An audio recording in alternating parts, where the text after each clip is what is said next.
I'm right, you're wrong. Wait, what? That doesn't sound right. No, I'm right, you're wrong. Wait, no, I'm right, you're wrong. What? That doesn't sound What are we right. arguing about again? I'm right, you're wrong. I'm right, No, you're wrong. I'm wrong. You're right. I'm wrong. You're wrong, I'm right. you're You're wrong. No, I'm right. You're wrong. I'm right, you're wrong. I'm right. You're stupid. I'm right. You're stupid. I'm right. You're wrong. I'm right. You're wrong. I'm right. You're wrong. He's wrong. And I'm just right all the time. Story of my life. I'm right, you're wrong. Yeah, this is what it's called. I'm right, you're wrong. This is a card game for 2 to 5 people where you're having this argument to see who can last the longest in this argument by playing cards from your hand. Let's go. So here's how to play. Just survive the longest. You get dealt 5 cards at the beginning of the game. If you can't play a card from your hand or you run out of cards, you lose the game. On your turn, it's super easy. Just draw a card and then you have to play a card. Cards do stuff like helping you, hurting opponents, or letting you set secret traps for later. Oh, and then when I say help and hurt, yeah, that's all through the idea of like the amount of cards you have in your hand, because that's basically your life points in this game.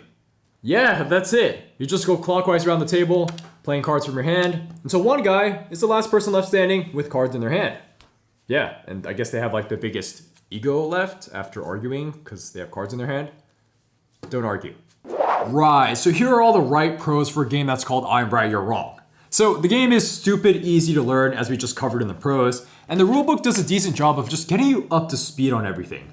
Everything is nicely color-coded, and it's isolated in these nice segments. Pretty easy on the eyes to follow. And then of course, the cards, right, for a card game. And that's in this cool insert. For these, everything is super clear and easy to look at. These 3 colors are always easy to see from across the table. And I know we have a prototype copy, but these still feel pretty good in the hand right now. And then I'm feeling these linen copies, which are supposedly going to be printed on later, and that feels pretty darn nice. So now onto the gameplay, where we want to say that we appreciate the card diversity here. Basically, this deck is split up into 3 different colors. You got red, yellow, and green. Let's get into them. Red is dynamite. This straight bad for you. Or you can place on good friends to make them draw. Green is green thumb. This straight good for you. Maybe you get new cards from the deck. Yellow is the cheese. This is basically a trap. You place it face down and then spring it when the time is right. You just activated my trap card. Yep, so basically red bad, green good, yellow is playing trap card face down. And you always gotta play a card, so that means you wanna be careful to never play these red cards ever, right? Oh, but the red cards can sting even more with this. The ways to prevent people from playing cards. How about a little negotiation where everyone can't play red cards for a round? But then what if you only have red cards in your hand? Remember, if you can't play a card, you lose. Gotcha. So this is basically another lose condition besides just running out of cards, which makes card management and the pacing of the game more dynamic. There's cards that prevent your opponents from playing all sorts of cards, but then hey, on the cross side, there's this dig card where you can dig yourself really deep into an argument and then you can't play reds next turn. But then your opponent can sneak in a certain green card, of which can let them blindly play a card from your hand or make you top deck. Oh well, then you lost now. That's the power of just listening with this green card, right? This new type of lose condition with you cannot play X cards makes this game a little more nuanced than a lot of light card games we've seen. If you play these cards yourselves, well then your opponents can just force you to play cards and then you can lose the game through that. On the flip side, when you're managing your hand, well, maybe you could save something to snipe your opponents so then they auto lose the game. The light strategy continues with this. Usually when you lose a card from your hand, it actually goes to the bottom of the deck, not the discard. So someone's gonna draw it eventually. Sounds pretty innocent at first, but then you factor in that everyone's gonna be ditching those nasty red cards to the bottom of the deck, huh? Not only does that make late game draws disgustingly bad, but it also gives you ways to calculate the punishment to your friends. If you want to take the card counting seriously, you can count how many cards are left in the deck, and then use that knowledge to force people to draw the cards that you put there, and those are probably the garbage red cards, and then you make them play them right away. And maybe they just lose the game off that play, they're out of the game.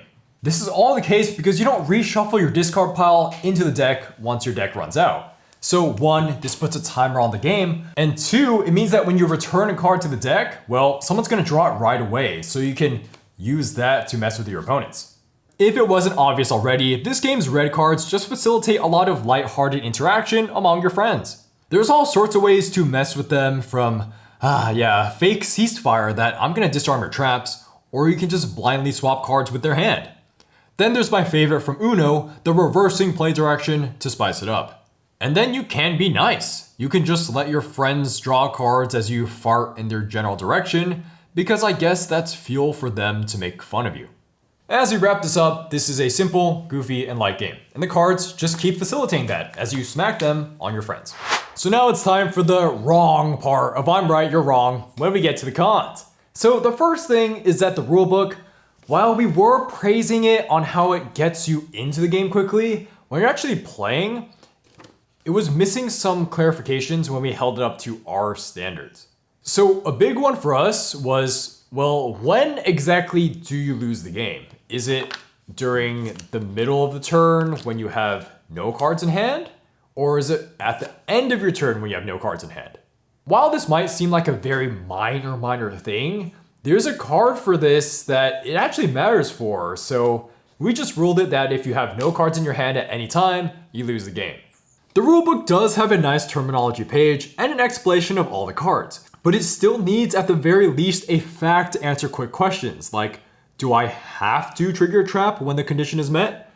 Does my card have to match the color before it? Answer is no to both of those. What would also help is having some sort of gameplay example loop. Sure, you got a bunch of homies pointing at each other in the first page, but that's not really what most people's eyes would gravitate towards when setting up a game. And it only shows one guy holding cards anyways. There's a couple more things that came up when stress testing that rulebook. There's a line that says, if you forget to draw a card at the beginning of your turn, well, you can't draw it later. Too bad, so sad. Okay, yeah, that makes sense. But then there's a card that makes someone play the card they just drew. So to get out of that, can you just forget on purpose to draw a card from the top of the deck? And what's really linked to that is this line that says, if you break a rule, you lose the game. Sure, yeah, this is like a joke, right? But for our group of reformed cheaters, I'll say that this raised a lot of questions. If you forget to draw a card at the beginning of your turn, is that breaking a rule? Because if that's the case, I'll lose probably every single game of this game.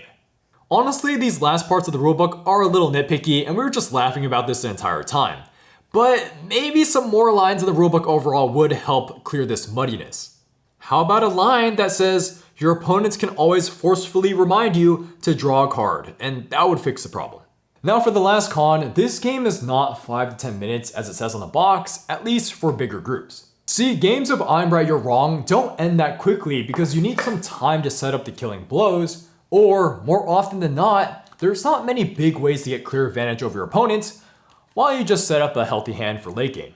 So in these bigger groups, which means more people to kill off, you will typically play games until you draw through the deck and a sudden death match occurs, meaning longer game.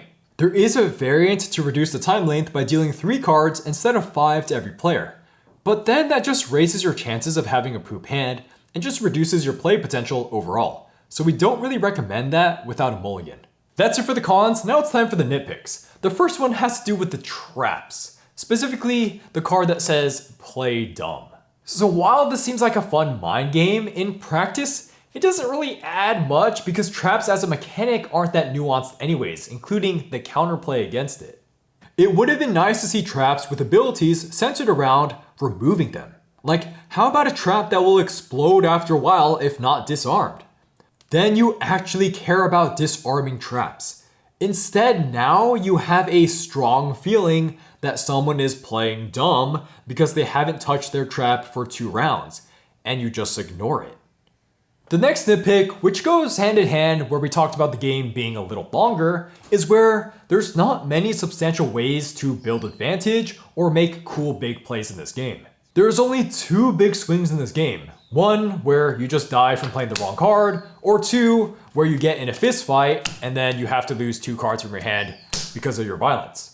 But yeah, that's it. It doesn't necessarily feel like there's enough punishment you can dole out to your friends for how wacky this game seems. Maybe this is intentional with wanting to have prolonged arguments and not wanting people to sit out. There's just something that doesn't feel hectic enough. Like, there's this card that has a reverse. That's really cool. Why aren't there more of this card in the game? Okay, so yeah, we've been talking about the theme throughout, but our last little gripe is that the theme doesn't exactly come through while playing. There are some cool elements, like listening to an opponent argue, to force them to play a card that they draw, and maybe that's a red card. Or sarcasm, right? You are so sarcastic you dodge someone else's verbal trap with your face down card. But some other parts feel so out of left field, it just takes you out of the whole arguing thing. There's gambling cards, a TV remote, or even a negotiation that feels like it would end the argument you're having, right? Sure, there are more bad red cards than any other card in the game, so you attack each other during arguments. So that makes sense. But really, when you're empathizing or disarming your friends or gambling, it just feels like you're playing a lot of cool cards to get cool abilities. And then your friends' egos are abstracted into their hand of cards. You whittle that down. So really cool here, we got to see the older set of cards, which have dialogue on them. Like, man, get me that trash talk where I can just say what's on the card and have fun with it. For example, there's, just say it's small, dude. No need to beat around that bush. So now it's time for a tentative score on I'm Right, You're Wrong, because this is a Kickstarter game. So our tentative score for I'm Right, You're Wrong is going to be a 6 out of 10. It's above average. At a glance, I'm Right, You're Wrong reminds us of this popular game called Exploding Kittens. And yeah, so many a board gamer is just going to groan and just jump up and run in the other direction when they hear that. But this is a game called I'm Right, You're Wrong, so why are you even still watching this if you're not into that? Like, if you're really into serious games, well, hell, you're right.